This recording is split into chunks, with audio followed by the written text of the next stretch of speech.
Hi friends, అందరికీ నమస్కారం. Welcome to రుచిలోనం.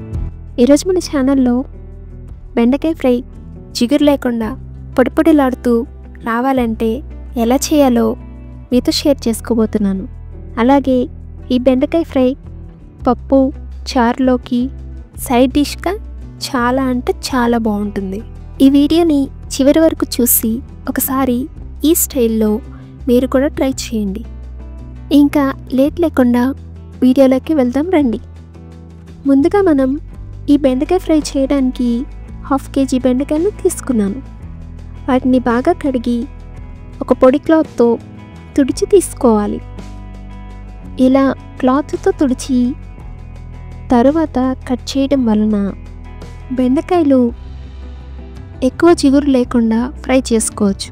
అలాగే నేను చూపిస్తున్నట్లుగా కట్ చేసి ఒక 15 నిమిషాల వరకు ఆరనివ్వండి. ఇప్పుడు స్టవ్ ఆన్ చేసి ఒక ప్యాన్ పెట్టుకుని దానిలో 2 టేబుల్ స్పూన్ల ఆయిల్ వేసుకుని ఆయిల్ కొంచెం వేడయ్యాక 1 టీ స్పూన్ శనగపప్పు, 1 టీ స్పూన్ మినప్పప్పు, 2 టేబుల్ స్పూన్ల వేరుశనగ గుళ్ళు వేసుకుని ఫ్రై చేసుకోవాలి.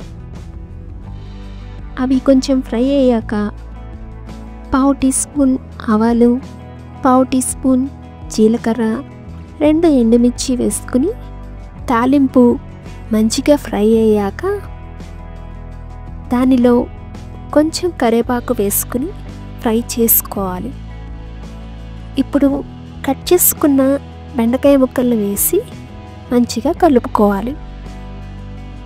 బెండకాయ ముక్కలను అలాగే బాగా కలుపుతూ ఉండకూడదు. మధ్య మధ్యలో కలుపుతూ ఆగుతూ మళ్ళీ కలుపుతూ అలా ఫ్రై చేసుకోవాలి. బెండకాయ ముక్కలు కొంచెం ఫ్రై అయ్యాక రుచికి సరిపడిన సాల్ట్ వేసుకుని మళ్ళీ ఫ్రై చేసుకుంటూ ఉండాలి. దానిలో 1/2 టీ స్పూన్ పసుపు వేసుకుని ఫ్రై చేసుకోవాలి. అది ఫ్రై అయ్యేలోపు మనం ఒక పొడిని రెడీ చేసుకోవాలి.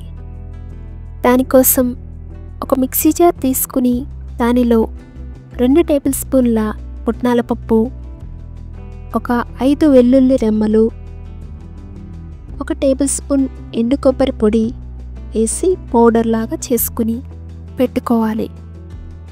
ఇప్పుడు ఫ్రై అవుతున్న బెండకాయ ముక్కల్లో 1 టీ స్పూన్ కారం వేసుకుని తరువాత మనం గ్రైండ్ చేసి పెట్టుకున్న పౌడర్ని కూడా వేసుకుని బాగా ఫ్రై చేసుకోవాలి.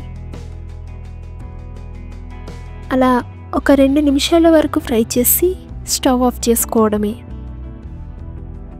అంతేనండి, చూసారుగా, ఇలా సింపుల్ స్టెప్స్తో టేస్టీగా ఉండే బెండకాయ ఫ్రై రెడీ. మీరు కూడా ట్రై చేసి మీకు ఎలా కుదిరిందనేది కమెంట్స్లో షేర్ చేసుకోండి. వీడియో నచ్చితే లైక్ చేయండి, షేర్ చేయండి. ఇంకా రుచిలోనం ఛానల్ని సబ్స్క్రైబ్ చేయడం మర్చిపోకండి. మళ్ళీ నెక్స్ట్ టేస్టీ రెసిపీతో కలుద్దాం.